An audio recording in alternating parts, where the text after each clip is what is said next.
My name is Nathan Brooks, and today I'm going to tell you about the moment God spoke words that shattered my illusion of control, words that revealed I'd been trying to sustain my own life when He was the one holding it all along. Before I continue, I want to ask you something.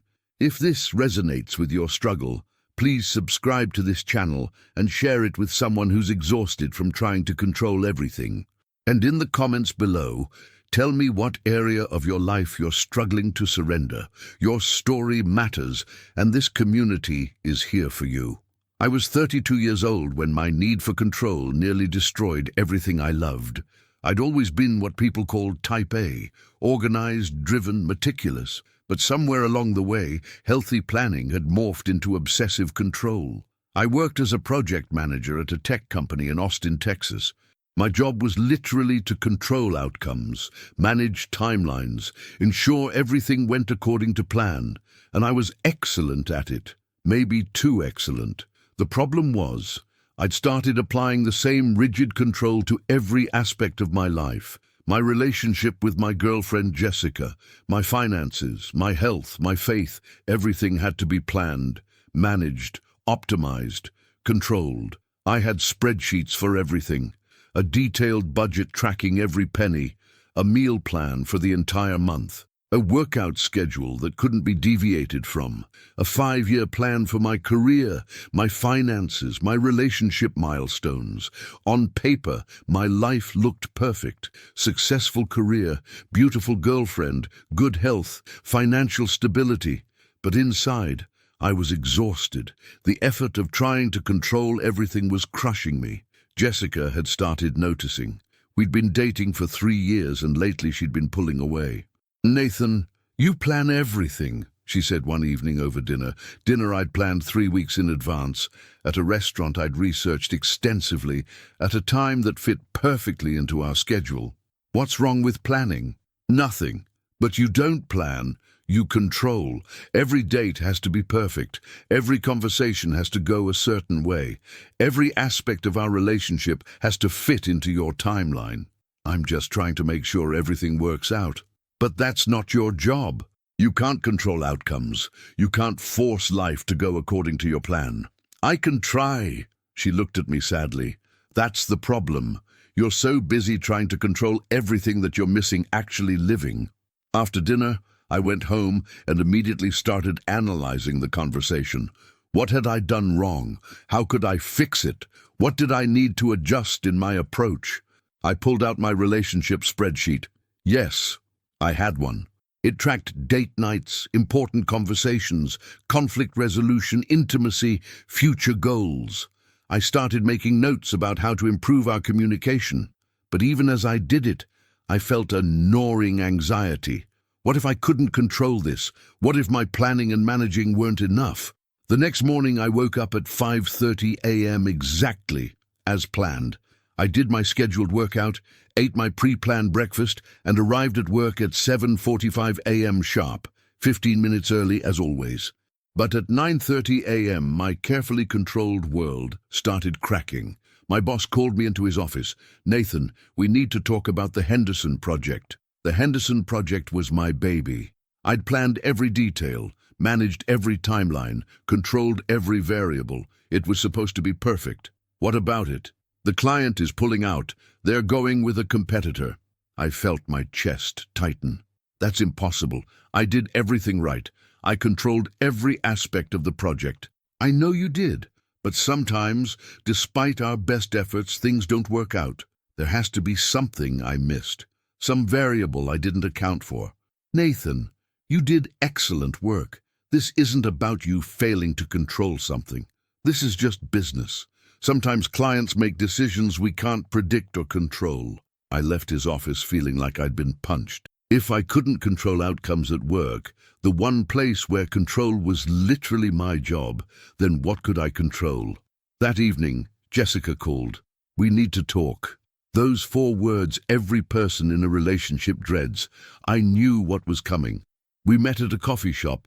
She looked sad but resolved. "Nathan, I love you, but I can't be in a relationship that feels like a project you're managing. I need spontaneity. I need freedom. I need a partner who can let go and just be present.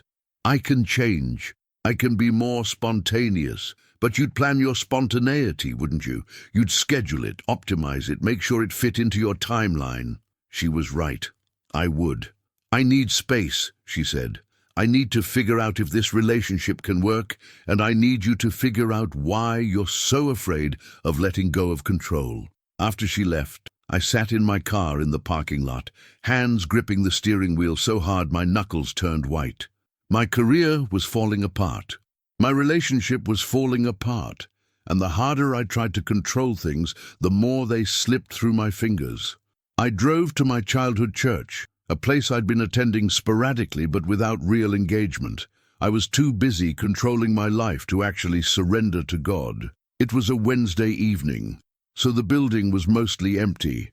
I sat in the sanctuary surrounded by silence, and for the first time in years, I let myself feel how exhausted I was. Exhausted from planning every detail, exhausted from trying to predict every outcome, exhausted from believing I could control my life through sheer willpower and meticulous organization. I put my head in my hands and started to cry. Not polite tears, but deep, gasping sobs. God, I'm so tired. I've been trying so hard to make everything work, to control every outcome, to ensure nothing goes wrong, but I'm failing. I can't hold it all together. I don't know what to do. I sat there broken, finally admitting what I'd been avoiding. I wasn't in control. I'd never been in control. All my planning, all my managing, all my careful organization, it was all an illusion. And then, in the quietest, most gentle way, I heard something that stopped my spiraling completely, not audibly, but with absolute clarity in my spirit. Words so simple, so profound, so challenging that they cut through every defense I'd built. Let go of control. I am the one who sustains your life. I froze. The words settled over me with both comfort and terror. Let go of control, the very thing I'd built my entire identity around, the thing that made me feel safe, competent, successful. I am the one who sustains your life, not my planning, not my spreadsheets, not my meticulous management. God. But God, I whispered, if I let go of control, everything will fall apart. And then I heard it again, even clearer. Let go of control. I am the one who sustains your life. You never had control. You only had the illusion of it. Trust me. I sat in that pew for a long time, wrestling with those words. Everything in me wanted to reject them, to argue, to explain why I needed control. But deep down, I knew they were true. I'd been exhausting myself trying to sustain my own life, trying to force outcomes through planning and control. And it wasn't working.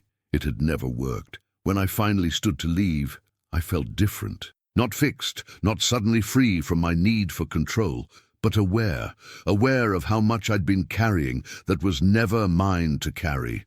Driving home, I thought about God's words, let go of control. It sounded simple, but I knew it would be the hardest thing I'd ever done. My entire life was built on control. My career, my routines, my relationships, my faith, all of it organized around the belief that if I just managed things well enough, planned thoroughly enough, everything would work out. But God was saying something radically different. He was saying I didn't need to control outcomes because He was already sustaining my life. My job wasn't to manage everything. It was to trust Him. At home, I opened my laptop and looked at all my spreadsheets. Budget tracking, meal plans, workout schedules, relationship metrics, career timelines, 5-year plans. None of it was inherently bad. But I'd turned it into something else, a way to feel in control of a life I couldn't actually control. I pulled out my Bible, dusty from neglect. I didn't even know where to start reading, but I flipped through until I landed on Proverbs 16:9.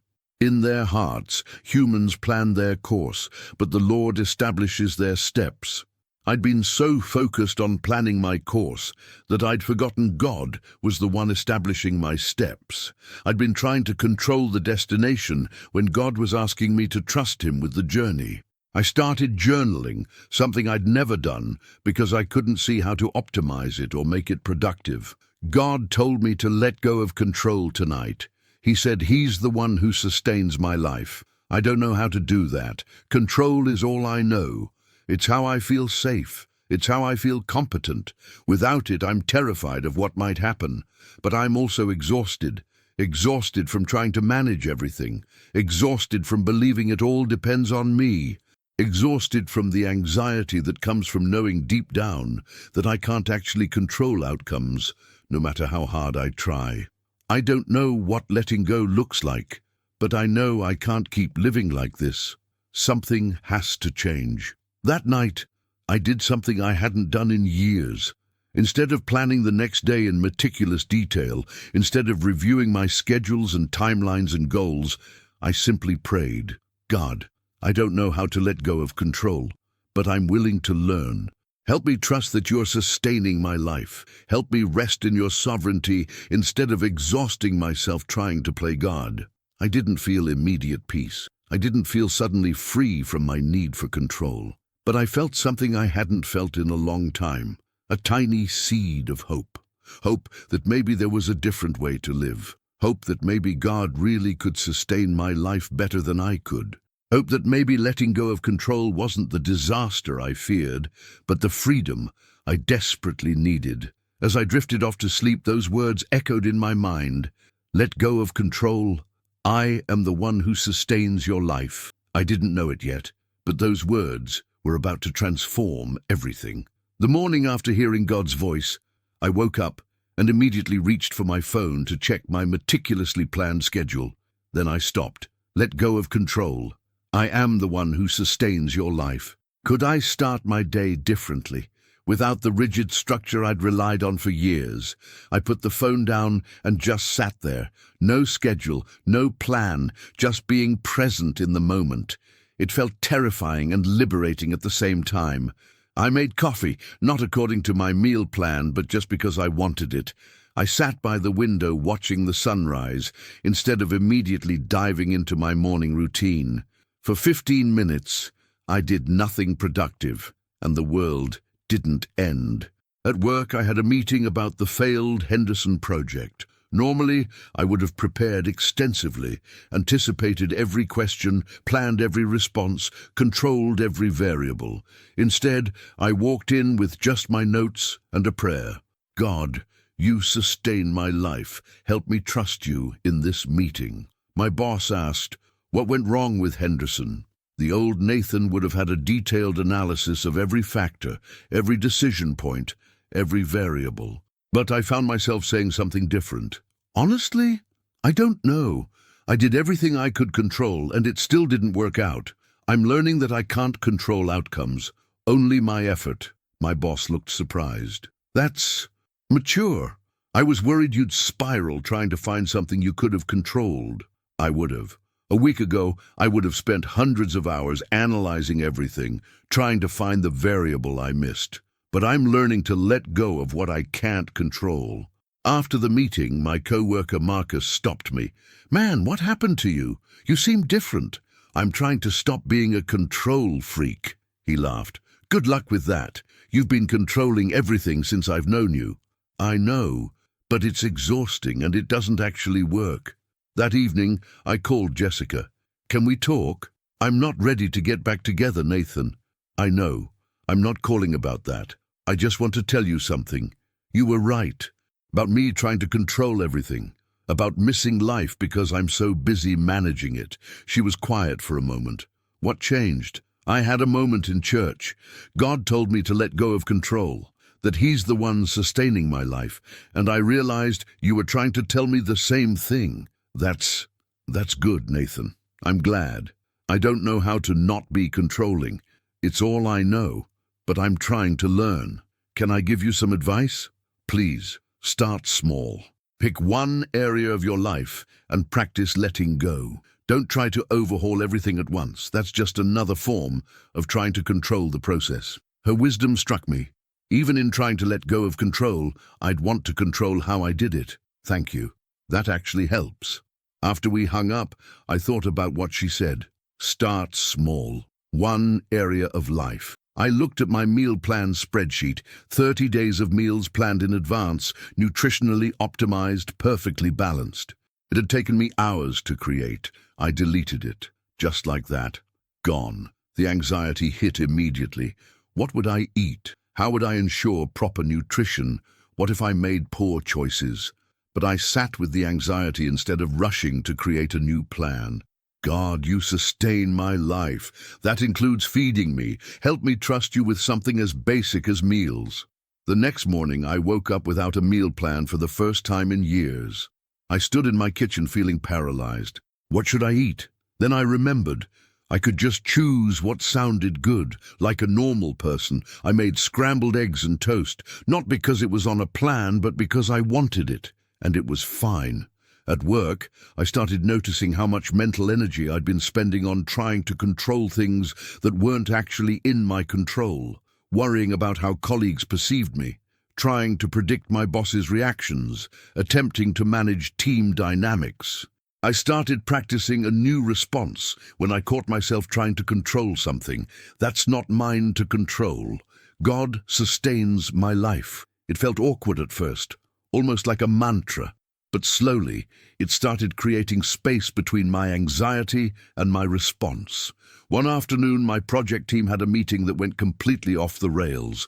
People disagreed, timelines got questioned, the whole carefully planned project structure I'd created was being challenged. The old Nathan would have fought to maintain control, would have defended every decision, would have tried to force everyone back to the plan. Instead, I said, "These are good questions. Let me think about them and we can reconvene tomorrow."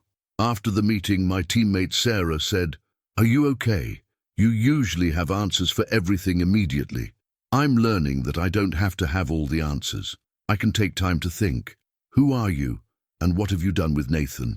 I laughed. I'm the same guy, just trying to be less of a control freak. That weekend, I did something radical. I didn't plan it. I woke up Saturday morning with no schedule, no agenda, no optimized plan for productivity. The anxiety was intense. What should I do?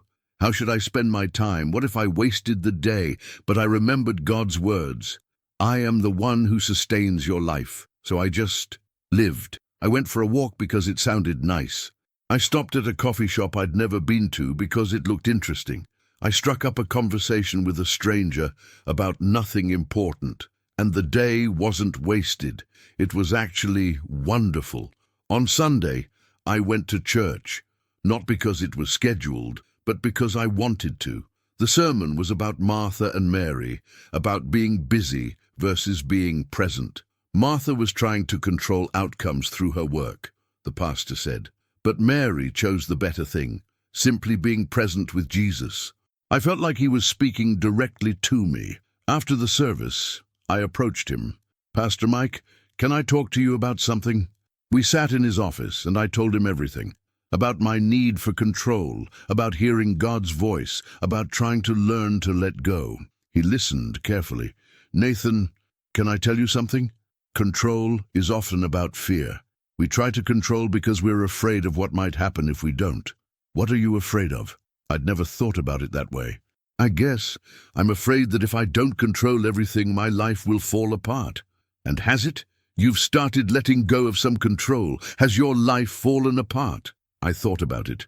I'd deleted my meal plan, stopped over-planning my days, allowed meetings to not go perfectly, and I was still here, still employed, still functioning. No, it hasn't. Maybe that's God showing you that He really is the one sustaining your life. Walking to my car, I felt something shift. Pastor Mike was right. I'd been so afraid that letting go of control would lead to disaster, but the small steps I'd taken hadn't resulted in catastrophe. That week, I tackled a bigger area, my budget spreadsheet. I'd been tracking every penny for years, categorizing every expense, analyzing spending patterns, optimizing for maximum financial efficiency. It wasn't that budgeting was bad, but I'd turned it into an obsession. I'd check my accounts multiple times a day. I'd worry if I was even slightly off plan. I'd feel anxious about every unexpected expense. I decided to keep a basic budget, but let go of the obsessive tracking. I'd check my accounts once a week instead of multiple times daily. I'd allow for flexibility instead of treating every deviation as a crisis. The first time an unexpected car repair came up, I felt the familiar panic. This wasn't in the budget. This would throw off my financial projections. I needed to analyze how this would impact my goals, but I stopped myself. God, you sustain my life. That includes my finances. This car repair is necessary. I have the money. I don't need to catastrophize about it. I paid for the repair without spiraling into financial anxiety, and I was okay. At my next therapy session, something I'd started after Jessica suggested it, I told my therapist about the progress. I'm impressed, Nathan. Letting go of control when it's been your coping mechanism for years is incredibly hard. It doesn't feel like progress. It feels like I'm constantly anxious. That's because you're building new neural pathways. Your brain is used to feeling safe through control. You're teaching it a new way to feel safe, through trust. How long does that take? There's no timeline, and trying to control the timeline would defeat the purpose, wouldn't it? I laughed. She was right. Even in recovery, I wanted to manage the process. What I'm hearing, she continued, is that you're starting to see the difference between healthy planning and anxious control. Can you articulate that difference? Healthy planning is practical preparation. Anxious control is trying to eliminate all uncertainty and guarantee outcomes. Exactly, and you can't eliminate uncertainty. Life is inherently uncertain. The question is whether you'll trust God in that uncertainty or exhaust yourself trying to control it. That night I journaled, I'm learning that control was never about being organized or responsible. It was about fear. Fear of uncertainty, fear of things going wrong, fear of not being enough. I've been trying to play God in my own life, trying to sustain myself through planning and management. But God is showing me He's the one who sustains my life, not my plans, not my control, Him. Jessica called later that week. How are you doing with the whole letting go of control thing? It's hard, but I think I'm making progress. I deleted my meal plan. She laughed. That's huge for you. That meal plan was legendary. I know, and I've been trying to be less controlling at work, less obsessive about my budget, just less anxious about managing every detail. I've noticed you seem calmer when we talk. Really? Yeah, less intense, more present. It's nice. We talked for an hour about nothing important. No agenda, no planned conversation topics, just connecting. And it felt more real than all our meticulously planned dates ever had. As we were about to hang up, she said, Nathan, I'm proud of you.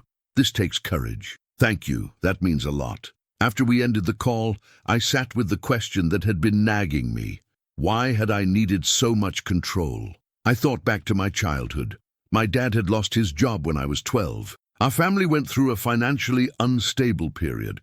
I remembered the anxiety, the uncertainty, the feeling that everything could fall apart at any moment.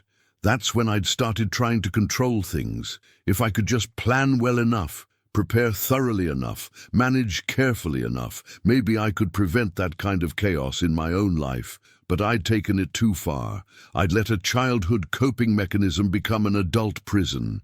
I wrote in my journal, I've been trying to control my life because I was afraid of experiencing the chaos I witnessed as a kid. But God is showing me that my control is an illusion. He was the one sustaining my family through that difficult time. He's the one sustaining me now. I don't need to be in control because He already is. That realization felt like freedom. Not complete freedom. I still struggled daily with the urge to control. But a crack had formed in the prison I'd built for myself. And through that crack, light was beginning to shine through. 2 months after God spoke to me, I faced my biggest test yet. My company announced a major restructuring. My position might be eliminated. The old Nathan would have spiraled into panic mode, creating contingency plans, updating his resume obsessively, networking frantically, trying to control an outcome that was completely out of his hands. Instead, I sat with the news and prayed, God, I don't know what's going to happen, but you told me you sustain my life. I'm choosing to trust that, even though I'm scared. The fear was still there, but it didn't control me the way it used to. At our next team meeting, My boss announced they were keeping my position but restructuring my role.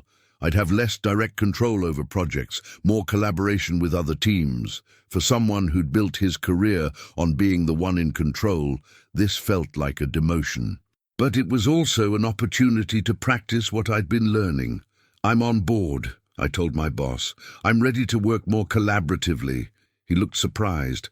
"I expected more resistance from you, Nathan. You usually like to run things yourself." "I'm learning that my way isn't always the best way, and that I don't have to control everything to be valuable." The new role forced me to let go in ways I'd never had to before. I had to trust other people's judgment.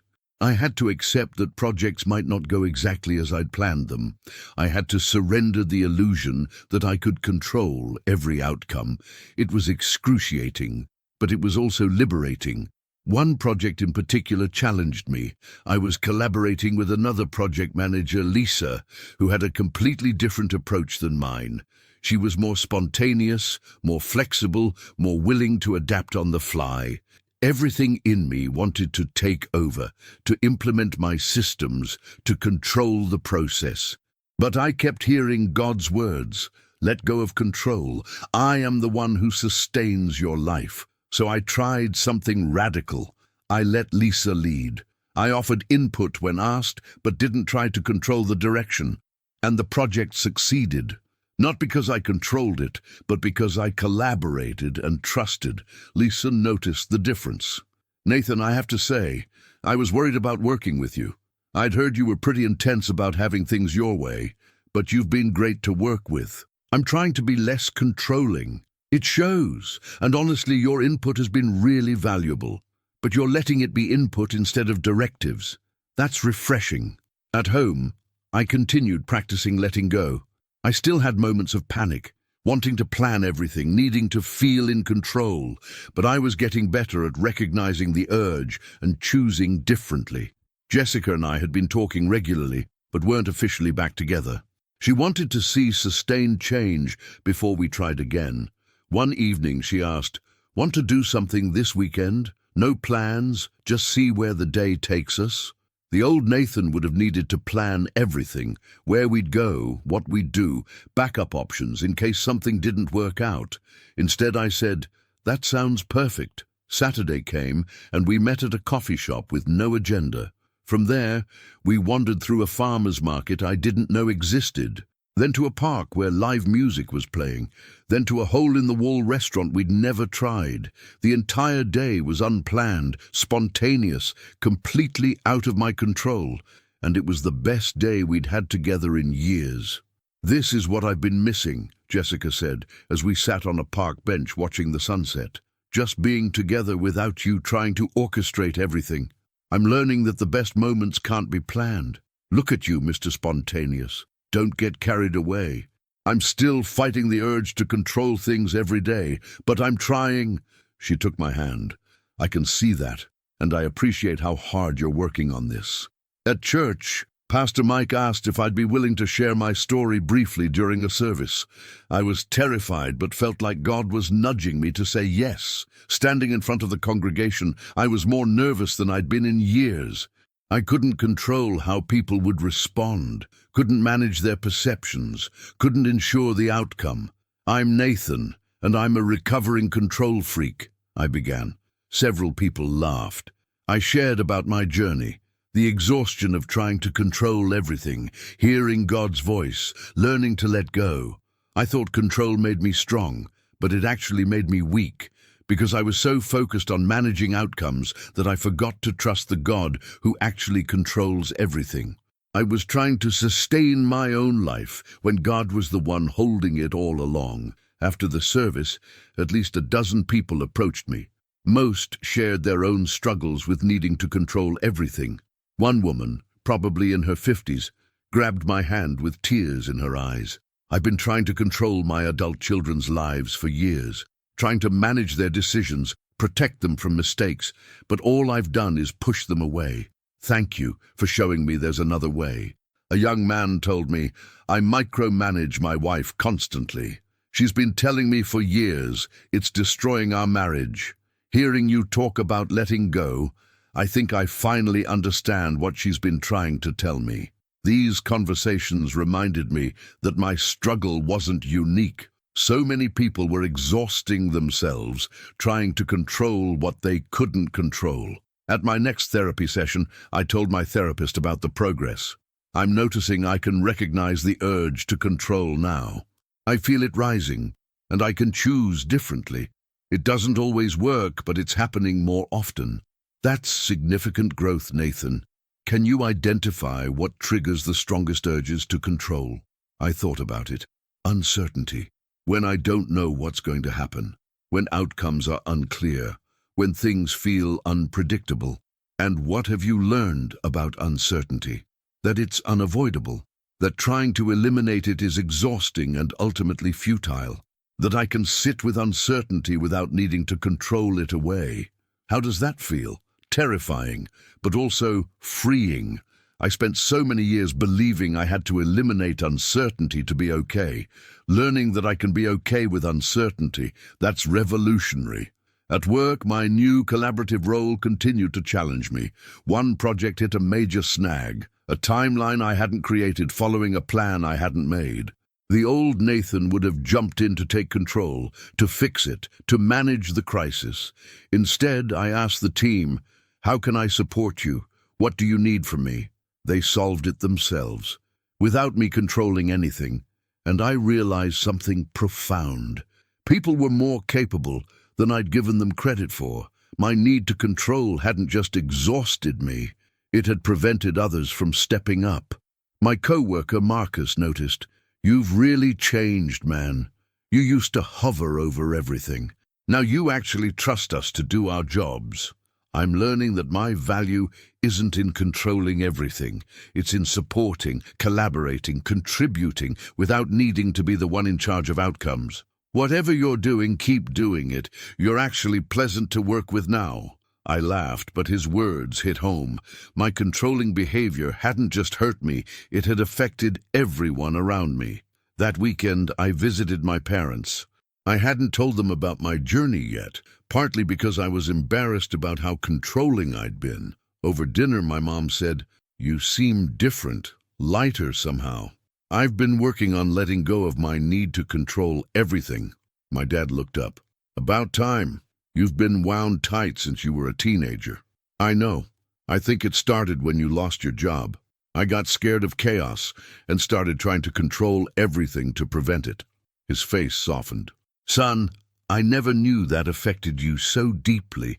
I'm sorry. It's not your fault, it's just how I coped. But I'm learning a different way now." My mom reached across the table. "What changed?" "I heard God tell me to let go of control, that He's the one who sustains my life, and I'm finally starting to believe it." "That's wisdom," my dad said. "I wish I'd learned that lesson earlier in life." After dinner, my dad and I sat on the back porch. "Can I tell you something?" he said. "When I lost my job, I panicked. I tried to control everything. How the job search went, how our family managed financially, how your mom and you reacted to the stress. It made everything worse. What helped? Your mom. She kept saying, 'We can't control this. We can only trust God and do our best.' I fought her on it for months, but eventually I had to surrender, had to admit I couldn't control our way out of that situation. And God provided. Not how I planned, not according to my timeline, but He provided. Looking back, I wasted so much energy trying to control what I couldn't control. I could have trusted Him from the beginning." His words resonated deeply. I was walking the same path he had, learning to surrender control and trust God's provision. That night, I wrote in my journal, "I'm learning that control is an illusion I created to feel safe. But true safety doesn't come from managing outcomes. It comes from trusting the one who holds all outcomes. God sustains my life, not my plans, not my control, not my careful management. Him, just Him, and that's enough." I thought about how far I'd come in just 2 months. From someone who planned every meal and tracked every penny to someone who could spend an unplanned day with his girlfriend and enjoy it. From someone who micromanaged every project to someone who could collaborate and trust others. The urges to control were still there. I still had moments of panic, still had days where I wanted to create spreadsheets and 5-year plans and detailed contingency scenarios. But I was learning to notice those urges without acting on them, to acknowledge the anxiety without letting it drive my behavior, to choose trust over control, even when trust felt terrifying. Jessica called later that week. "I've been thinking about us." My heart raced. "And? I see the changes you're making. I see you trying, and I want to try too. If you're willing, I'd like to get back together. No pressure, no timeline, just see where this goes." The old Nathan would have immediately wanted to define the relationship, create a timeline for milestones, plan our path forward. Instead, I said, "I'd love that. And I'm okay not knowing exactly where we're going. I'm learning to be present in the journey, instead of obsessing over the destination." "Who are you and what have you done with Nathan?" she joked. "I'm still Nathan. Just a Nathan who's learning to let go and trust God. I like this Nathan better." As we talked about getting back together, I felt a peace I'd never experienced before. Not because I knew how it would work out, not because I could control the outcome, but because I was learning to trust the God who sustained my life. And that trust, that hard-won, daily practiced trust, was changing everything. 6 months after God spoke to me, Jessica and I decided to move in together. For someone who'd been learning to let go of control, combining lives with another person was the ultimate test. The old Nathan would have had spreadsheets for everything: furniture placement, financial arrangements, household responsibilities. Instead, I suggested we figure things out as we went. Jessica looked at me suspiciously. "Are you feeling okay? No spreadsheets? No detailed plan?" I made one, then I deleted it. "I'm trying to trust the process." "I'm impressed. And a little scared that you might be having a breakdown." We laughed, but she had a point. For me, not planning everything in advance felt like free-falling. Moving day was chaotic. Nothing went according to plan. The movers were late. Furniture didn't fit where we expected. We ran out of boxes. The internet installation was delayed. 6 months ago, this would have sent me into a spiral of anxiety. But I kept reminding myself, God sustains my life. This chaos doesn't change that. "You're being remarkably calm," Jessica said as we ate pizza on the floor, surrounded by unpacked boxes. "I'm trying. I won't lie.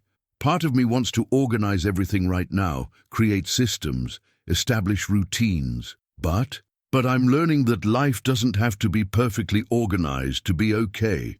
We'll unpack when we unpack. We'll figure out our routines as we go. It doesn't all have to happen according to a plan." She kissed me. "I really like this version of you." At work, my collaborative approach continued to yield unexpected benefits. A project I'd contributed to but didn't control won a major industry award. In the past, not being the one in charge would have bothered me. But I felt genuine joy celebrating the team's success without needing to be the one who'd controlled every aspect. My boss pulled me aside. "Nathan, I want to talk to you about something. Your transformation over the past 6 months has been remarkable. You've gone from someone who needed to control everything to one of our best collaborators. Thank you. It's been a journey. I want to promote you to senior project manager. The role requires leading through influence rather than direct control. I think you're ready for it." The irony wasn't lost on me. By letting go of control, I was being promoted to a higher position. By trusting others and collaborating, I'd become more valuable than when I'd tried to manage everything myself. That evening, I told Jessica about the promotion. "That's amazing. How do you feel about it?" "Honestly, nervous.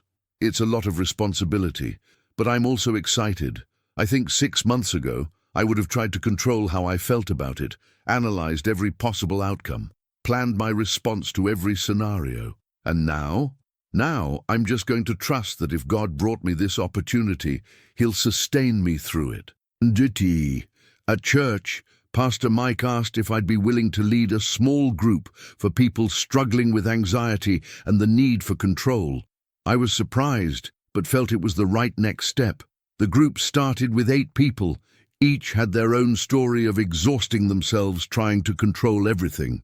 One man, David, shared, "I micromanage my business so intensely that I've driven away 3 business partners. I know I'm the problem, but I don't know how to stop." A woman named Sarah said, "I track my kids' every move. I've convinced myself it's about safety, but really it's about my fear of losing control. My teenagers can't stand me." Hearing their stories reminded me of where I'd been just months ago. Exhausted, anxious, controlled by my need for control. "I'm not an expert," I told the group. "I'm just someone who's a few steps ahead on this journey. What's helped me most is understanding that control is really about fear.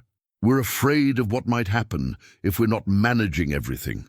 David asked, "But how do you run a business without controlling things?"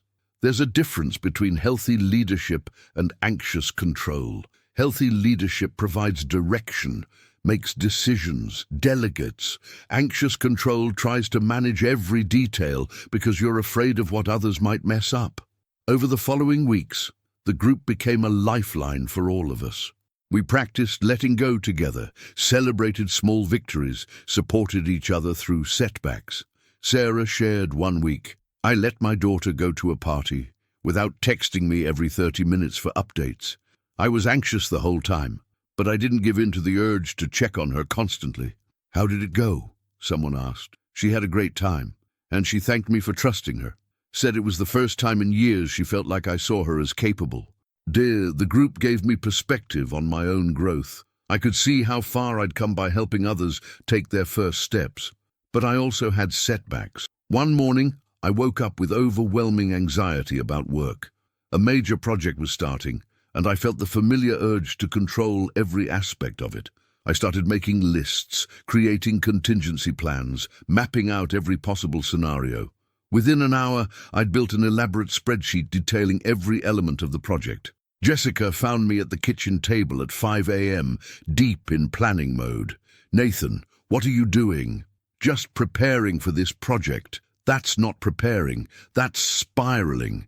You're trying to control everything again." She was right. I'd fallen back into old patterns. "I'm scared this project will fail if I don't manage every detail." "And what did God tell you?" I closed my laptop. She was right. I'd forgotten the very thing that had set me free. God sustains my life, not my control. I slipped, I admitted. That's okay. Recovery isn't linear, but you caught it, that's progress. At my therapy session, I processed the setback. "I thought I was past this," I told my therapist, "but I fell right back into trying to control everything." "Nathan, you're not past it. You're learning to manage it. There will always be triggers that make you want to grab for control. The question is how quickly you recognize it and how you respond." I made a whole spreadsheet before Jessica caught me. "And then what did you do?" "I closed it, prayed, reminded myself that God sustains my life. That's not failure, that's success." The old Nathan would have spent weeks in that spreadsheet, exhausting himself trying to control every variable. This Nathan caught it within hours and chose differently. Her perspective helped. I wasn't failing, I was learning. And learning meant making mistakes and choosing again. The project at work proceeded without my elaborate planning.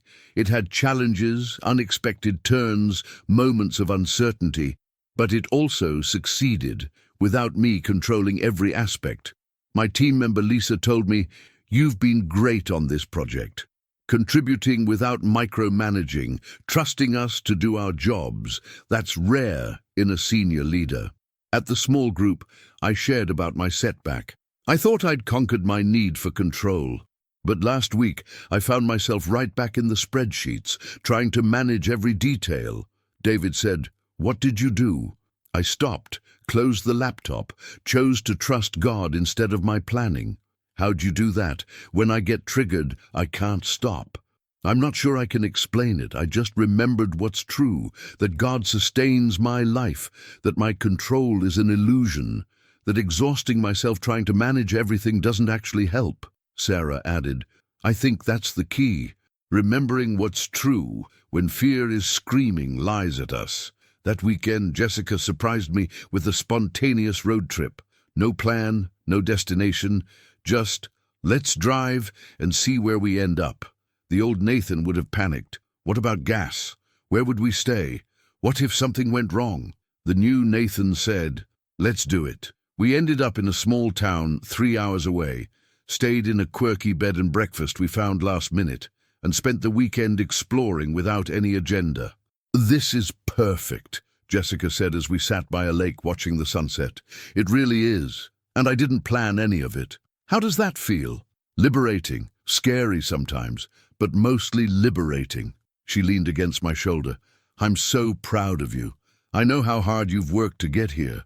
I couldn't have done it without you. You saw the problem before I did. You loved me enough to tell the truth, even when it meant risking our relationship.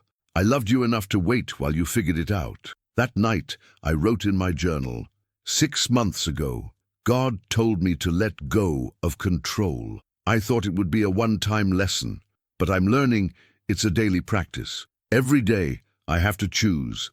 Will I trust God to sustain my life, or will I exhaust myself trying to do His job?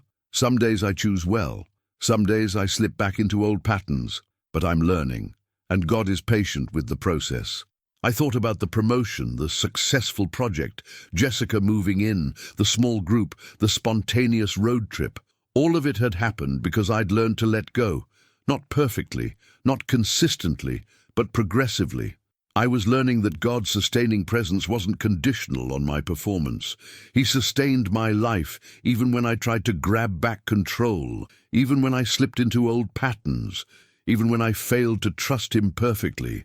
His grace was bigger than my need for control, and that grace was teaching me, day by day, how to live in freedom instead of fear. The journey wasn't over. It would probably never be over, but I was finally on the right path. Not the path I would have planned, but the path God had been waiting for me to walk all along. A year after God spoke to me, Jessica and I got engaged. The proposal wasn't meticulously planned. I'd simply known one evening while we were cooking dinner together that I wanted to spend my life with her. I got down on one knee right there in the kitchen, marinara sauce simmering on the stove, dishes in the sink, everything perfectly imperfect. "Will you marry me?" She laughed and cried at the same time. This is the most un-Nathan proposal ever. No elaborate plan, no perfect moment. I'm learning that the perfect moments are the ones I don't orchestrate. Planning a wedding tested everything I'd learned about letting go of control. Jessica wanted a simple ceremony. I wanted to support her vision without trying to manage every detail. But family dynamics complicated things. My mother had opinions. Jessica's mother had different opinions. Vendors had suggestions. Friends had expectations. One evening, I found myself creating a detailed spreadsheet of wedding logistics, seating arrangements, timeline down to the minute, contingency plans for weather, late vendors, family conflicts. Jessica saw it. "Nathan, I know, I'm doing it again." Why? I thought about it honestly. Because when things feel chaotic, I want to create order. When I can't control outcomes, I try to control processes. But we agreed to keep this simple, to not stress about perfection. "You're right. I'm sorry." I closed the spreadsheet. "Let me ask you something. What actually matters about our wedding day? That we get married, that the people we love are there, that we celebrate the commitment we're making. Everything else is just details. Everything else is just details." I deleted the spreadsheet. We'd figure out the details as we went, and if something went wrong, we'd handle it. At work, my promotion to senior project manager brought new challenges. I was leading a team of 12 people, most of whom had their own ways of doing things. The old Nathan would have implemented his systems, his processes, his methods, would have tried to make everyone work the way he worked. Instead, I asked each team member, "How do you work best? What do you need from me to succeed?" Their answers varied widely. Some wanted detailed direction. Others wanted autonomy. Some needed frequent check-ins. Others preferred space to figure things out. Instead of imposing one system, I adapted my leadership to each person. It was harder than controlling everything uniformly, but it was more effective. My co-worker Marcus, now reporting to me, said, "I was worried when you became my boss." I thought you'd micromanage everything, but you've been great, giving guidance without taking over. I'm learning that good leadership isn't about control. It's about empowering others. The small group continued growing. We now had 15 people meeting weekly, all working on letting go of control in different areas. David shared a breakthrough. I let my business partner make a major decision without my input. I was anxious the whole time, but I didn't interfere. And he made a great choice, actually better than I would have made. Sarah said, "My daughter got a B on a test. Normally I'd freak out, create a study plan, try to manage her entire academic life. This time I asked if she needed help and accepted her answer when she said no." These small victories represented massive shifts in how we all approached life. We were learning together that letting go didn't mean being irresponsible. It meant trusting God and trusting others. But I also witnessed some people struggle to embrace the message. One group member, Frank, kept arguing that control was necessary, that planning was responsible, that letting go was just another way of saying, give up. After several weeks, he stopped coming. I ran into him a few months later. "I couldn't handle what you were teaching," he admitted. "The idea of not being in control terrifies me." "I understand. It terrified me too. But you got past it." Ow! I hit a point where exhausting myself trying to control everything was more painful than the fear of letting go. And I encountered God in that desperation. I'm not there yet. Maybe someday. When you are, the group will be there. His struggle reminded me that I couldn't force anyone to let go of control. That was between them and God. Wedding planning continued. We kept it simple despite family pressure for something more elaborate. Small ceremony, close friends and family. Focus on the commitment, not the production. 2 weeks before the wedding, the venue flooded. Our perfect outdoor space was unusable. The old Nathan would have panicked, creating emergency backup plans, trying to salvage his vision of the perfect day. Instead, I took a breath. God, you sustain our life. You sustained us before we had a venue, and you'll sustain us after. Help us trust you. Jessica and I sat down together. "What do we do?" she asked. "We could move it to a different location. My parents' backyard, the church, lots of options. Which do you think we should choose? Honestly, I think we should pray about it and then pick whichever feels right. No elaborate analysis, just a decision." We prayed. Then we called the church. They had availability. It wasn't our first choice, but it would work. "Are you okay with this?" Jessica asked. "I know you wanted the outdoor venue. I wanted us to get married. The location is just a detail. Look at you, Mr. Flexible." The wedding day arrived. Not everything went perfectly. The flowers were late. My uncle gave an unexpectedly long speech. The caterer forgot one side dish. None of it mattered. We got married. We celebrated with people we loved. We committed our lives to each other and to God. And it was perfect, not because everything went according to plan, but because we were present in the imperfection. During our first dance, Jessica whispered, "Thank you for not trying to choreograph this. Thank you for loving me enough to push me to change." Our honeymoon was intentionally unplanned. We flew to Italy with rough ideas, but no rigid itinerary. We explored Rome, Florence, Venice, following what interested us rather than a predetermined schedule. One afternoon in Florence, we got completely lost trying to find our hotel. Instead of panicking, we stumbled upon a tiny restaurant where we had the best meal of the trip. "We never would have found this if we'd been following a map," Jessica said. "Best kind of lost." Back home, married life brought new opportunities to practice letting go. Jessica had different habits, different routines, different ways of doing things. The old Nathan would have tried to get her to conform to his systems. The new Nathan learned to adapt and compromise. She was messier than me. I was more rigid about schedules. She was spontaneous. I still liked some structure. Learning to blend our approaches without trying to control her was daily work. At my next therapy session, I reflected on the year. "I can't believe how much has changed," I told my therapist. A year ago, I was micromanaging every aspect of my life. Now I'm married, promoted, leading a small group, all because I learned to let go. What's been the hardest part? Accepting that I'll always have the urge to control. I thought once I learned the lesson I'd be done. But it's a daily practice. That's maturity. Understanding that growth isn't destination, it's direction. At work, I faced a crisis. A major project failed, one I hadn't been directly controlling but was responsible for overseeing. The old Nathan would have taken it as proof that he needed more control, would have tightened his grip on future projects.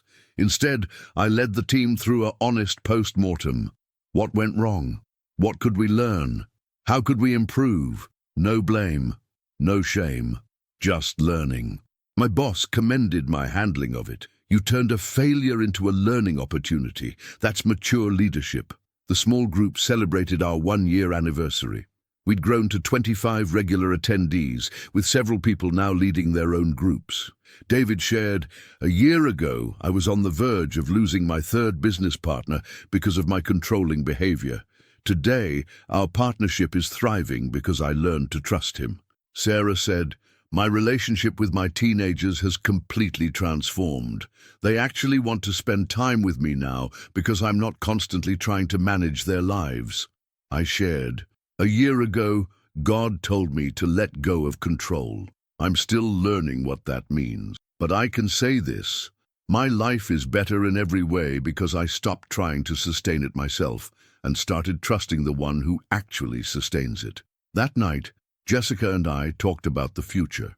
"What do you want our life to look like?" she asked. "I don't know, and I'm okay not knowing." That's character growth right there. I think I want to keep helping people learn to let go of control, keep leading the group, maybe write about this journey. You should. Your story could help a lot of people.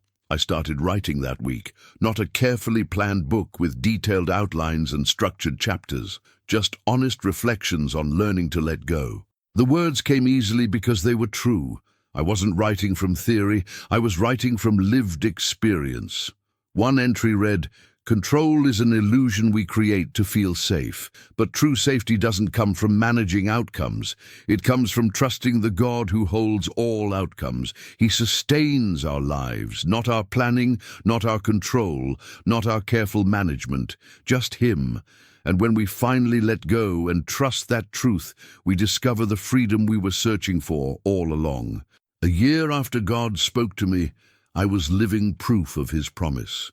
He had sustained my life through job uncertainty, relationship changes, wedding chaos, daily challenges. Not because I controlled everything, but because He held everything. And that truth was transforming not just my life, but the lives of everyone I had the privilege to walk alongside on this journey of letting go. 3 years after God spoke to me, Jessica told me she was pregnant. The news filled me with joy and terror in equal measure. "A baby?" I said, still processing. "We're going to be parents." "How are you feeling?" she asked, watching my face carefully. "Honestly, terrified. There are so many things I can't control about pregnancy, childbirth, parenting. And I'm trying to remember that God sustains our lives, including this baby's life. But pregnancy pushed every control button I had. I wanted to research everything, plan for every scenario, ensure every outcome. I caught myself creating spreadsheets about baby equipment, optimal nursery setups, feeding schedules. Jessica found me one night at 2 a.m., deep in online research about every possible pregnancy complication. "Nathan, what are you doing?" "Just making sure I understand all the risks." "You're spiraling. You're trying to control something you can't control." She was right. I closed the laptop and prayed. "God, I'm scared. I want to protect this baby by knowing everything, planning everything, but I can't. Help me trust you to sustain this new life you're creating." At my next therapy session, I processed the fear. Becoming a parent is triggering all my old control patterns. I thought I'd conquered this. "Nathan, you'll never fully conquer the urge to control. You're learning to manage it, and new life stages will trigger it in new ways. That doesn't mean you're failing, it means you're human." How do I parent without trying to control everything? The same way you do everything else, one choice at a time. When the urge to control arises, you acknowledge it and choose trust instead. I started journaling about my fears. Fear of something going wrong in pregnancy, fear of not being a good father, fear of my child getting hurt, fear of not being able to protect them from life's pain. Underneath all of it was the same core issue. I was afraid of what I couldn't control. And parenthood was full of things I couldn't control.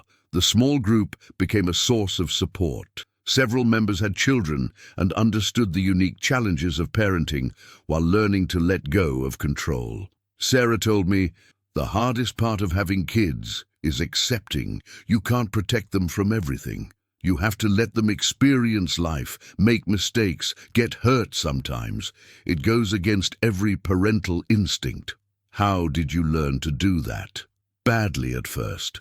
I tried to control everything, their schedules, their friendships, their activities, but I was raising anxious kids who didn't know how to make decisions. I had to learn to guide without controlling. Her honesty helped. Parenting without trying to control everything was possible, even if it was hard. Jessica's pregnancy progressed normally, though I struggled with the waiting, the uncertainty, the inability to control outcomes. Every doctor's appointment triggered anxiety until I heard everything was fine. At work, my leadership continued to evolve. I was now managing 3 teams, and each one required letting go of control in different ways. One team needed minimal oversight, another needed more structure, the third needed encouragement to take initiative. Instead of imposing one system on everyone, I adapted to what each team needed. It was exhausting sometimes, but it was effective. My boss noticed. Nathan, your teams consistently perform well, and more importantly, they're developing their own leaders. That's rare. Most managers create dependency. You're creating capacity. I'm learning that my job isn't to do everything. It's to empower others to do what they do best. 6 months into Jessica's pregnancy, we faced our biggest scare. She started bleeding and had to be rushed to the emergency room.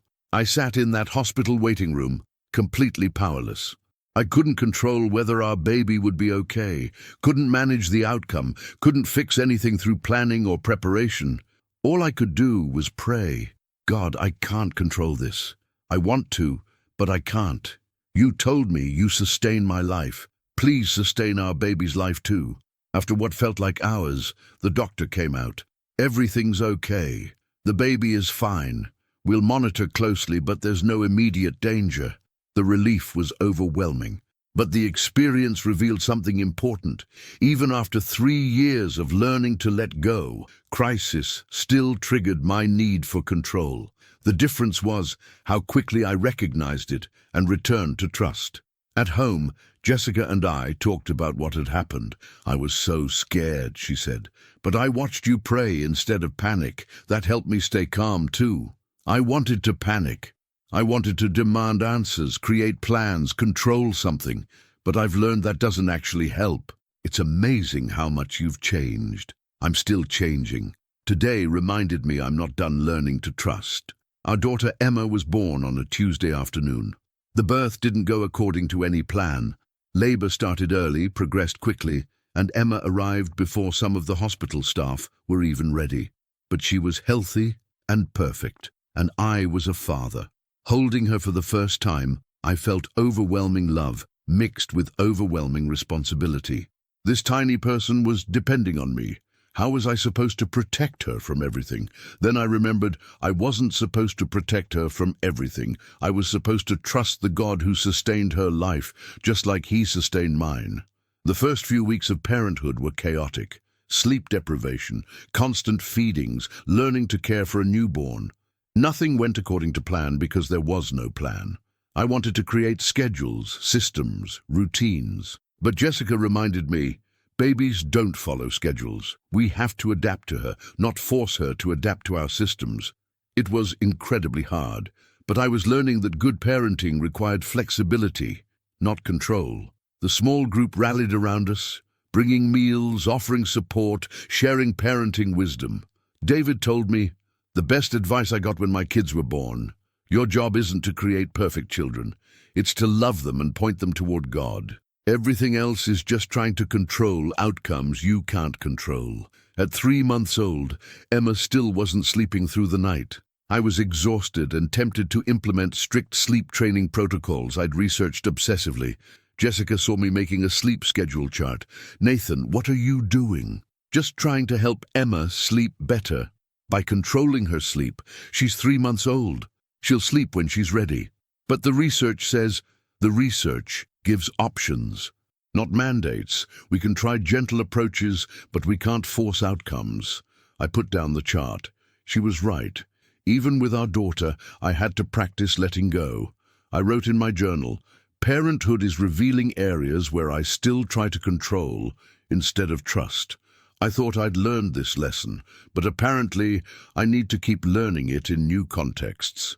God is patient with me as I keep relearning the same truth. I'm not the one sustaining life. He is. At work, I was asked to speak at a leadership conference about building high-performing teams. I shared my journey of learning to lead without controlling. "The best leaders I know aren't the ones who control everything," I told the audience. "They're the ones who empower others, who trust their teams, who create space for people to excel. Control creates compliance. Trust creates ownership." After the talk, several leaders approached me with their own stories of struggling with control. One CEO told me, "I built my entire career on being the one in control, but I'm burning out and my team is stagnating. I need to learn what you've learned." These conversations reminded me that the struggle with control wasn't unique to me. It was a human struggle, and the freedom that came from letting go was something many people desperately needed. By the time Emma was 6 months old, I'd learned some important lessons about parenting without controlling. I couldn't make her sleep on my schedule. I could create a conducive environment and let her lead. I couldn't control her developmental milestones. I could celebrate them when they happened.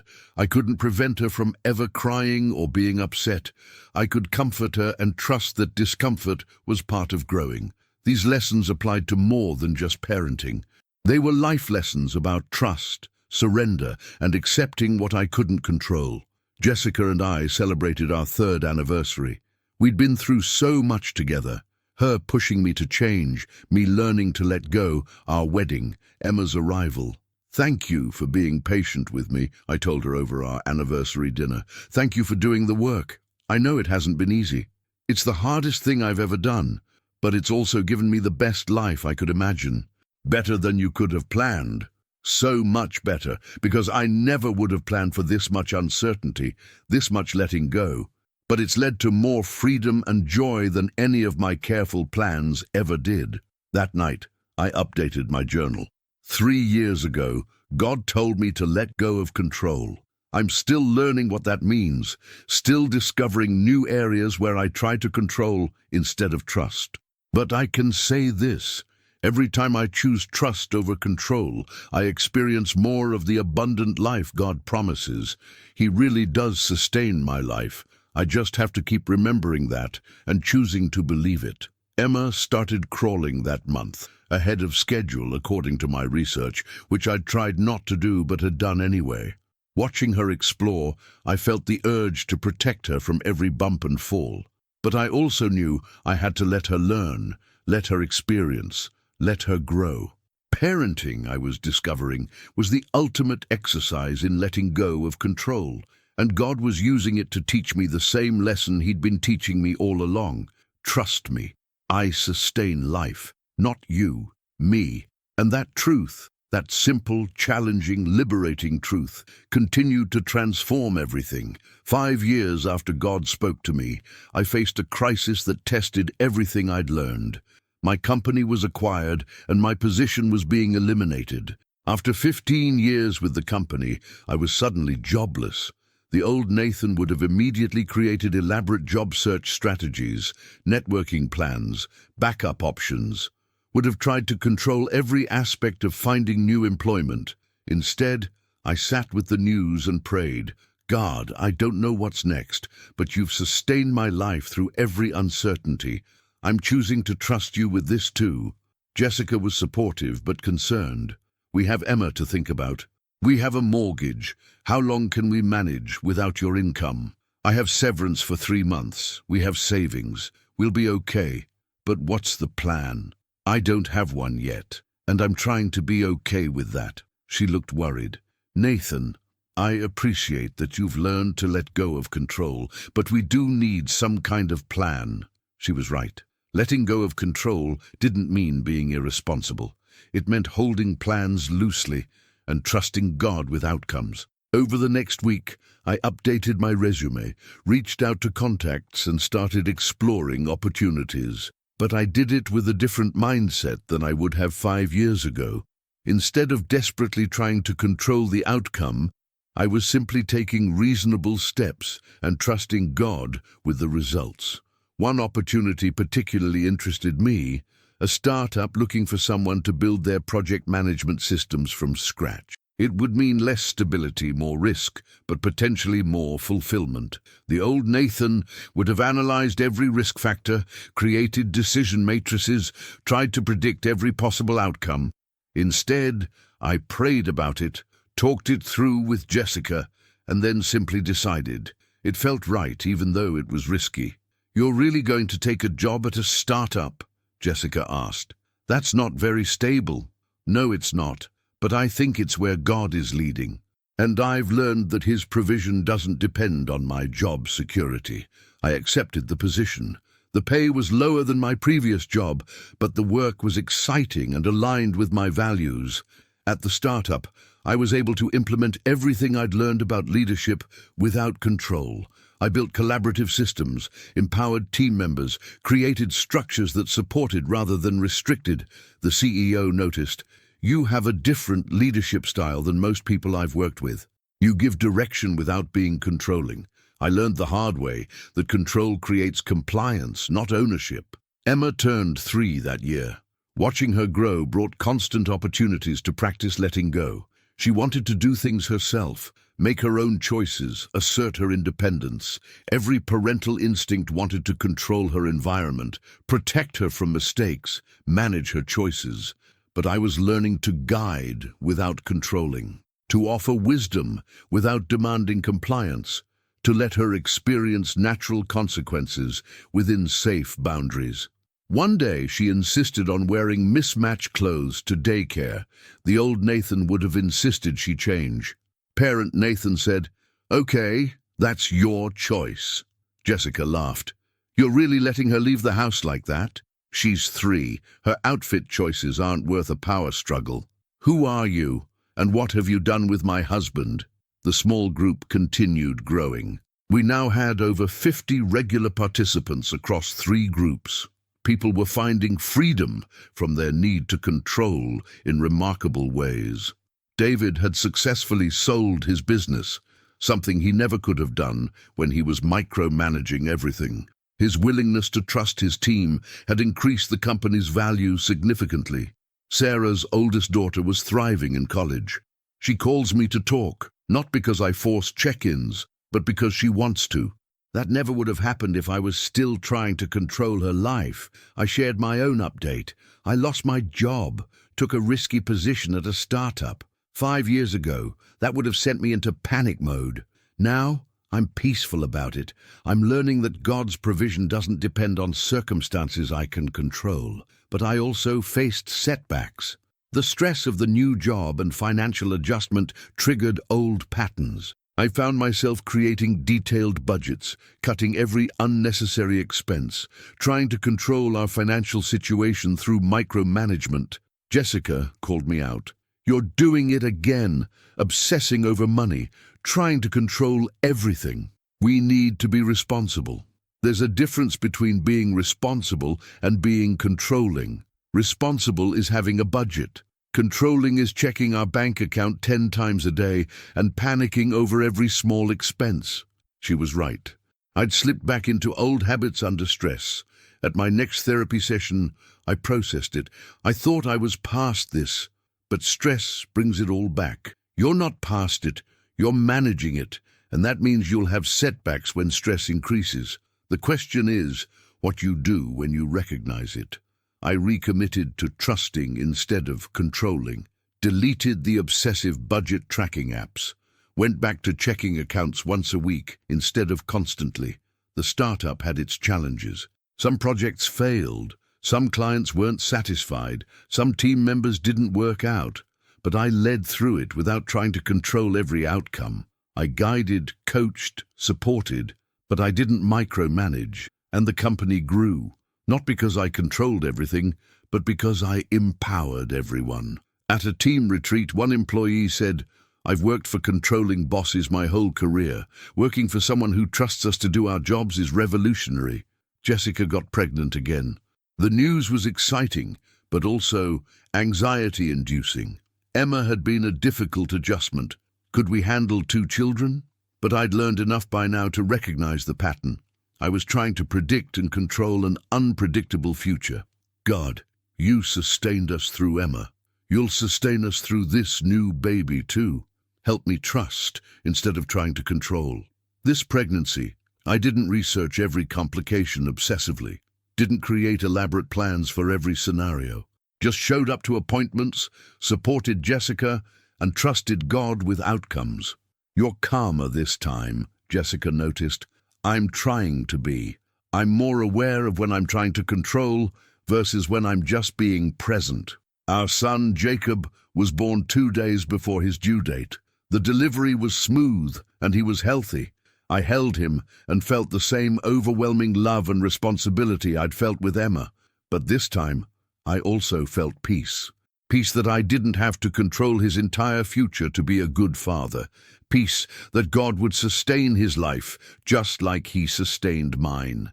With 2 children, life became exponentially more chaotic. Schedules were impossible. Plans constantly changed. Control was completely out of the question, and I was learning to be okay with that. On a particularly chaotic morning, Emma had a meltdown, Jacob was crying, Jessica was exhausted, I was running late for work. I felt the familiar panic of things being out of control. Then I stopped, took a breath, prayed. God, you sustain our lives, even in the chaos, especially in the chaos. The circumstances didn't change, but my response to them did. Instead of trying to manage everything into order, I just dealt with one thing at a time, comforted Emma, fed Jacob, helped Jessica. Called work to say I'd be late. Later, Jessica said, "Thank you for not freaking out this morning. Your calm helped me stay calm." I wanted to freak out. I wanted to try to control everything, but I'm learning that's not actually helpful. At the 5-year anniversary of the small group, we celebrated with a special event. Over 100 people attended. Current members, alumni, people whose lives had been changed by learning to let go of control. I shared my testimony. 5 years ago, God told me to let go of control. I thought it was a one-time lesson, but I've learned it's a daily practice. Every day I wake up with the choice. Will I try to sustain my own life through control, or will I trust the God who actually sustains it? Some days I choose well, some days I slip back into old patterns, but overall I'm learning, and my life is so much better for it. People shared their own stories, marriages restored, careers flourishing, children thriving, all because people learned to let go of what they couldn't control and trust God with it. One woman told me afterward, "I came to this group 5 years ago on the verge of a breakdown. I was trying to control my husband, my kids, my job, everything. Learning to let go saved my sanity and my family." These stories never got old. Watching people find freedom from their need to control was one of my greatest joys. That night I wrote in my journal, 5 years since God spoke to me, 5 years of learning, growing, slipping, recovering. I'm not the same person I was. That Nathan tried to sustain his own life through meticulous planning and rigid control. This Nathan knows who actually sustains life, God, not my plans, not my systems, not my management, him, and that changes everything. I thought about the job loss, the new baby, the continued challenges and uncertainties. None of it was in my control, but all of it was in God's hands, and his hands, I'd learned over 5 years, were far more capable than mine had ever been.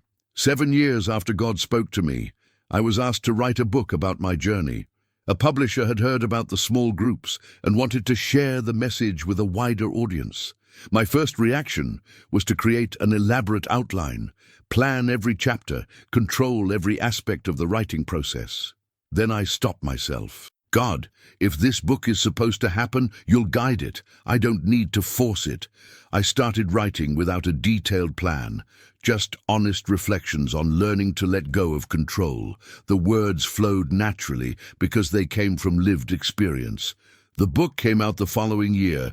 It was titled Letting Go: How I Learned to Trust the God Who Sustains My Life. The response was overwhelming.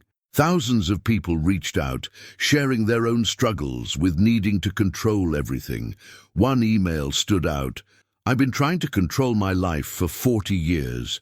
Your book showed me there's another way. For the first time, I'm experiencing peace instead of exhaustion. Churches started asking me to speak. Conferences invited me to share my story. The message was resonating with people everywhere. But the attention also triggered old patterns. I wanted to control how the message spread, manage my speaking schedule perfectly, ensure every opportunity was optimized. Jessica noticed. You're getting too busy. You're starting to try to control all of this. She was right. I'd gotten caught up in managing the ministry instead of trusting God with it. I had to make hard choices, turn down speaking invitations, limit travel, protect family time, let go of opportunities that might have been good but weren't necessary. I can't do everything, I told my agent. I need to focus on what God's actually calling me to, not try to maximize every opportunity. That's rare in this industry. Most authors want to do everything. I spent too many years trying to do everything. I'm learning that doing less with more intention is better than doing everything exhaustedly. At work, the startup had grown significantly. We now had 50 employees, and I was Chief Operating Officer. The growth brought new challenges, more complexity, more decisions, more pressure, but I led differently than I would have 7 years ago. I built collaborative systems, empowered leaders, created space for innovation without trying to control every outcome. One of our biggest projects failed spectacularly. We lost a major client and significant revenue.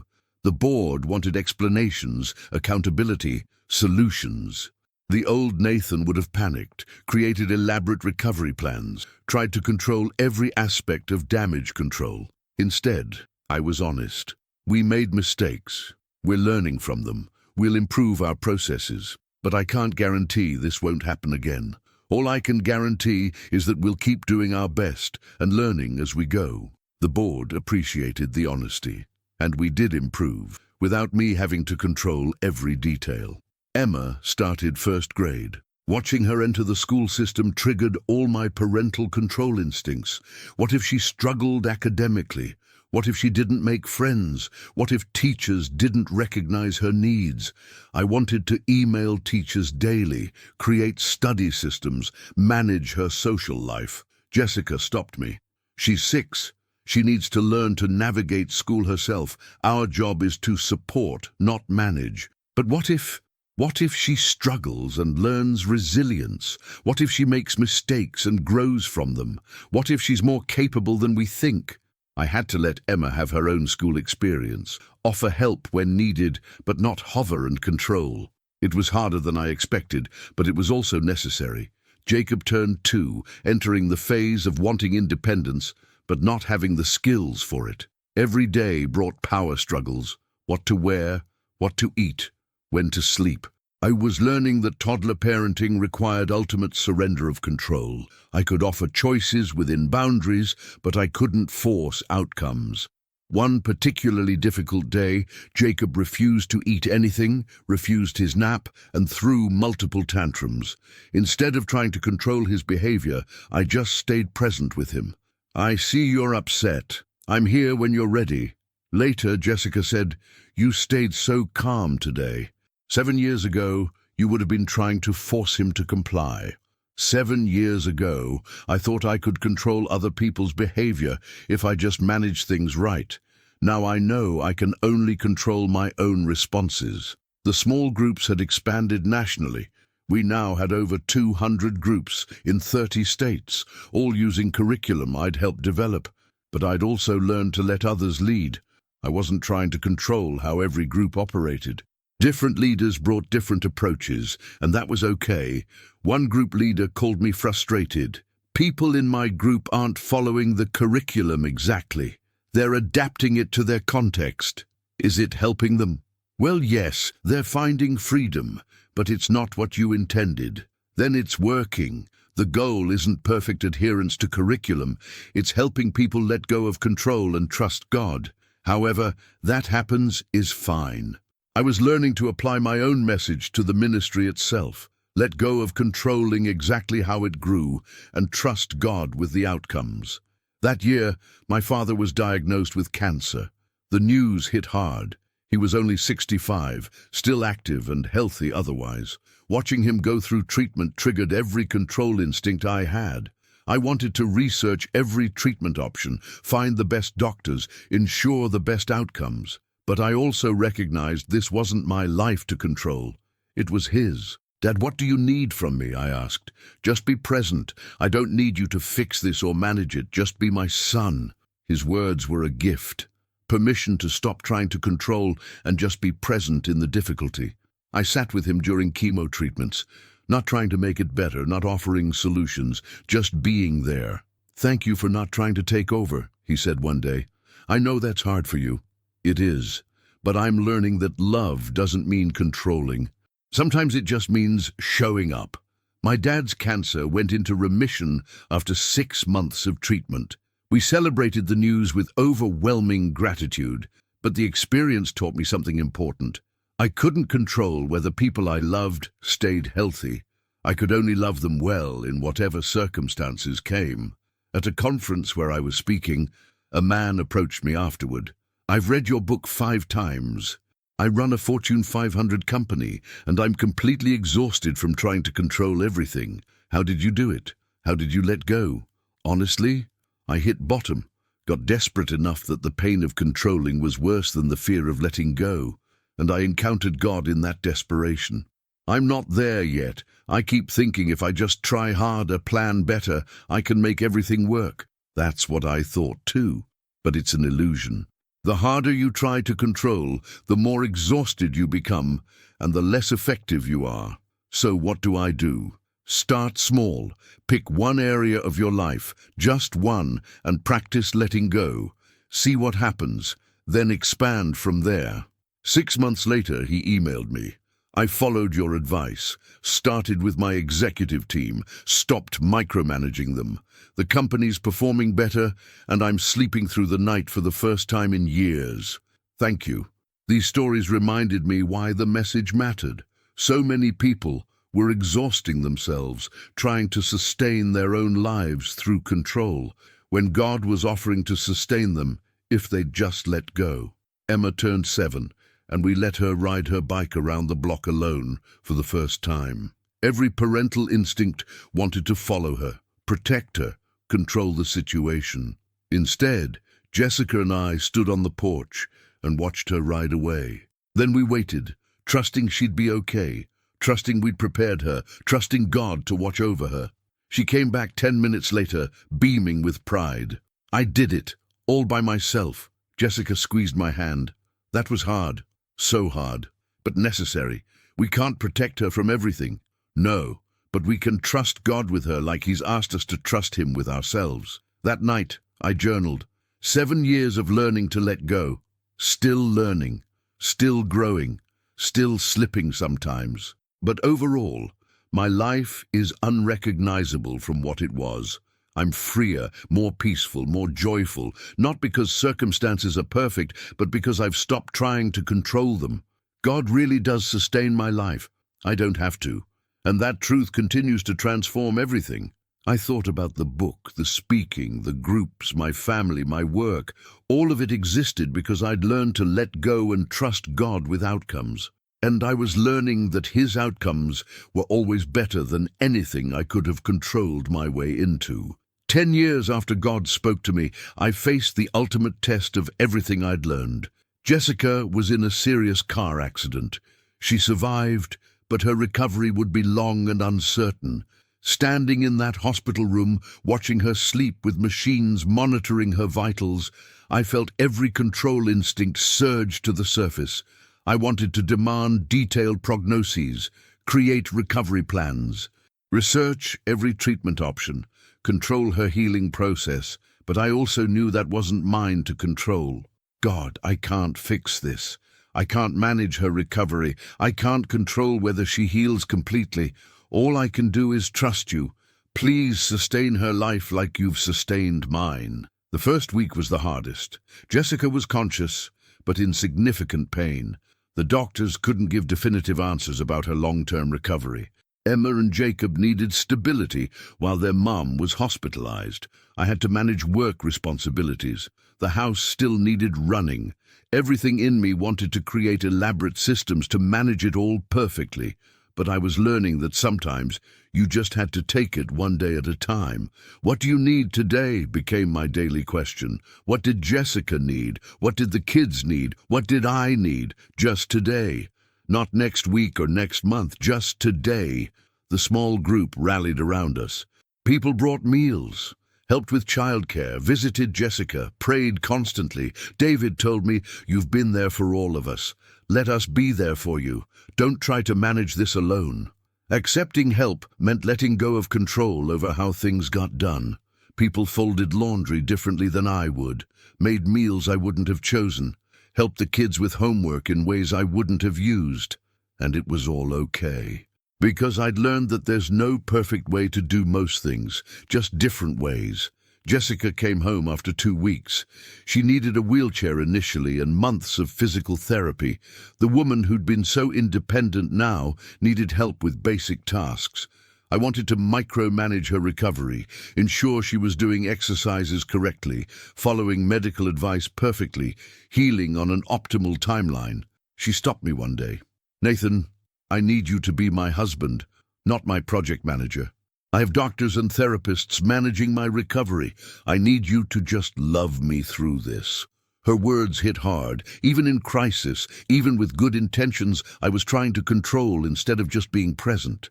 "I'm sorry, I don't know how to help without trying to fix and manage. Just be with me. That's all I need."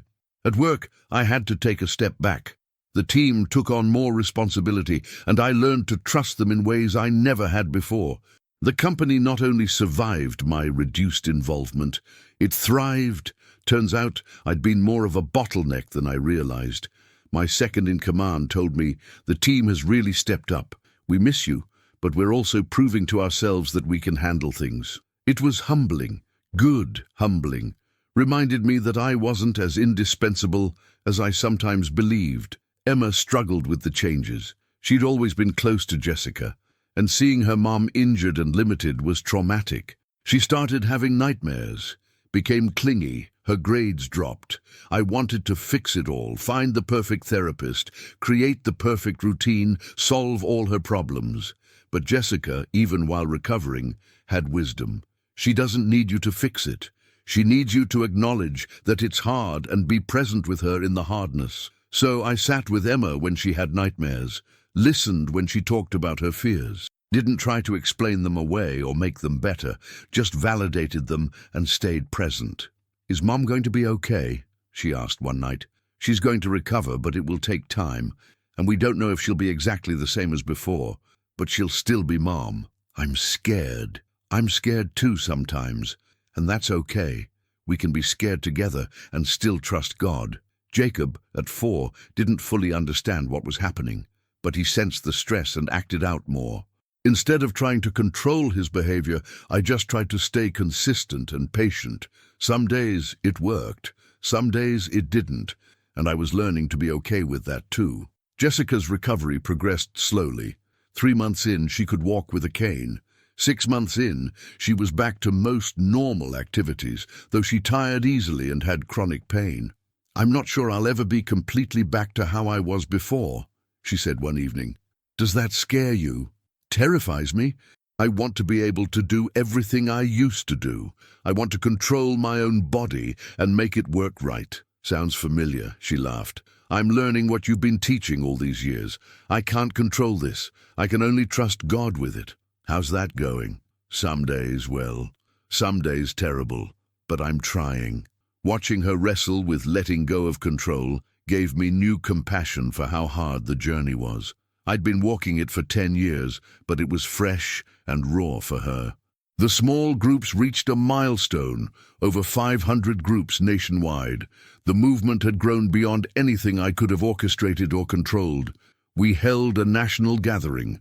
Over 2,000 people attended, all united by the same message. God sustains our lives, not our control. I shared my latest chapter. My wife was in an accident. I couldn't control her recovery, couldn't manage the outcome, couldn't fix anything through planning. All I could do was trust. And in that forced surrender, I learned the lesson deeper than ever before. God really does sustain our lives, all of them, even when we can't see how. People shared their own stories of being forced to let go through crisis, illness, job loss, relationship endings, children making their own choices. One woman said, "I fought cancer for 3 years trying to control every aspect of treatment. When I finally surrendered and trusted God with the outcome, I experienced peace I'd never known. The cancer went into remission, but more importantly, I was free from the exhaustion of trying to manage it all." These testimonies never got old. Each one was a reminder that God was faithful to sustain life when people stopped trying to sustain it themselves. My dad, now 5 years cancer-free, attended the gathering. "I'm proud of you," he said. "You took your struggle and turned it into something that's helping thousands of people." "I didn't plan this, Dad. I just shared honestly about what God taught me. He did the rest." "That's exactly right. You let go of controlling the outcomes, and God multiplied the impact." That year, I was asked to speak at a major business conference about leadership without control. Standing before hundreds of CEOs and executives, I shared vulnerably about my journey. For years, I believed good leadership meant controlling everything. But I've learned that the best leaders empower rather than control. They trust rather than micromanage. They create space rather than restrict it. The response was remarkable. Over 100 executives approached me afterward, sharing their own exhaustion from trying to control everything. One CEO said, "I built a billion-dollar company through iron-fisted control, but I'm miserable, my family is suffering, and my team is stagnant. I need to learn what you're teaching." 6 months later, he emailed, "I've started letting go. It's terrifying but liberating. My leadership team is thriving in ways they never did when I controlled everything. Thank you for showing me another way." Jessica fully recovered by the end of that year. She still had some limitations, some chronic pain, but she was back to most of her normal life. "I'm grateful," she said on the anniversary of her accident. "Not for the accident, but for what I learned through it. I spent 10 years watching you learn to let go of control. The accident forced me to learn it in fast forward. And now I get it in a way I never did before." "What's different?" "I used to think your need to control was excessive, but going through this, I realized I had my own control issues, just in different areas. I tried to control my health, my body, my recovery. When I couldn't, I had to face the same question you faced 10 years ago. Will I trust God, or will I exhaust myself trying to control what I can't control?" And I chose trust. Not perfectly, not consistently, but progressively, just like you taught me. As we celebrated 10 years since God spoke to me, I reflected on the journey. From a man who tried to control every aspect of his life to someone who'd learned to trust God with outcomes. The transformation wasn't instantaneous. It wasn't always linear. There were setbacks, struggles, moments of falling back into old patterns. But overall, the trajectory was clear. I'd learned to let go. And in letting go, I'd found the freedom, peace, and abundant life that had eluded me when I was trying to sustain my own life through control. God had kept his promise. He sustained my life through job changes, marriage, children, crisis, growth, and everything in between. Not because I controlled outcomes, but because I learned to trust the one who holds all outcomes. And that trust had transformed everything. 15 years after God spoke to me in that church sanctuary, I found myself back in the same pew where it all began. The building had been renovated, but this spot, this sacred space where God had broken through my need for control, remained. I was back in Austin for a speaking engagement, and I'd carved out time to revisit where the journey started. Sitting in that familiar pew, I thought about who I'd been 15 years ago, a man exhausted from trying to control everything, broken from the effort of trying to sustain his own life, desperate for a different way, and God had spoken, simple words that changed everything. Let go of control. I am the one who sustains your life. 15 years later, I was living proof of that promise. Jessica sat beside me, healthy and strong. Emma was 12, thriving in middle school. Jacob was 10, full of energy and curiosity. We'd added a third child, Sophie, 5 years ago, unplanned, uncontrolled, perfectly timed by God. My career had flourished, not through controlling every outcome, but through empowering others and trusting the process. The startup I joined 10 years ago had gone public. I was now Chief Operating Officer of a multi-million-dollar company, leading through collaboration rather than control. The small groups had expanded globally, over 5,000 groups in 40 countries, all helping people learn to let go of control and trust God. I'd written 3 books, spoken at hundreds of events, seen thousands of lives transformed. None of it had been in my control. All of it had been God's sustaining provision. "It's hard to believe it all started here," Jessica said, looking around the sanctuary. I was so broken that night, so exhausted. I thought I had to control everything to be okay. And now? Now I know that trying to control everything is what made me not okay. Letting go, trusting God, that's what led to actual life. That evening I spoke at a conference of over 10,000 people. Standing on that stage, I shared my story one more time, not because I had it all figured out, but because I'd learned something worth sharing. 15 years ago, I was a control freak. I had spreadsheets for everything, 5-year plans, detailed contingencies. I believed that if I just managed things perfectly enough, my life would work out. I paused, letting that sink in. I was exhausted, anxious, destroying my relationships, burning out at work, all because I was trying to do God's job, sustaining my own life through meticulous control. I shared about that night in the church, about God's words, about the 15-year journey of learning to let go. I'm not standing here as someone who conquered the need for control. I'm standing here as someone who's learning, day by day, to trust the God who sustains my life. I still have moments where I want to grab for control. Still have days where I slip back into old patterns. But overall, I've learned that God is more faithful to sustain my life than I ever was through my control. After the talk, the line of people wanting to share their stories stretched across the venue. I stayed for 4 hours, listening, encouraging, pointing people toward the same truth that had set me free. One young man, probably mid-20s, told me through tears, "I'm exactly where you were 15 years ago, controlling everything. Exhausted, unable to enjoy life because I'm so busy managing it. How do I start letting go?" The same way I did. Pick one area, just one, and practice surrendering it to God. See what happens, then expand from there. But what if everything falls apart? It might feel like it's falling apart, but you'll probably discover that God was holding it together all along, and you were just exhausting yourself trying to help him. An older woman said, "I've been trying to control my adult children for 30 years. It's destroyed our relationships. Your message gave me permission to let go and trust God with them." A CEO told me, "I run a Fortune 100 company. Everything you described about controlling every detail, that's me.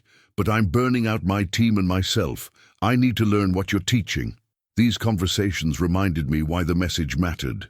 So many people were trapped in the same prison I'd been in, believing they had to control everything to be okay. The next day, I visited my parents. My dad was now 75, retired, and enjoying life in ways he never had when he was younger. "You look peaceful, Dad." "I am."